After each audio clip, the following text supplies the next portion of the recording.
In this video, I'll show you how to assign page roles in Facebook Business Manager step by step.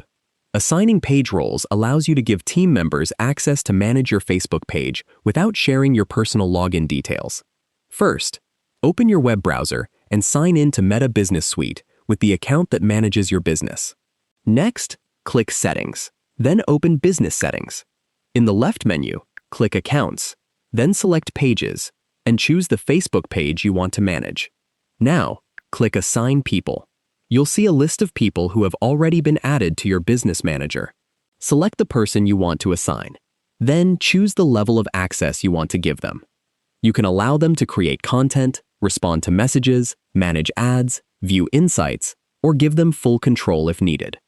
After selecting the permissions, click Assign or Save to apply the changes.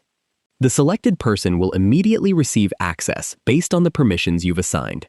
You can return to the same section anytime to update or remove their access. If you found this video helpful, please like the video and subscribe to the channel for more easy app tutorials. Thanks for watching.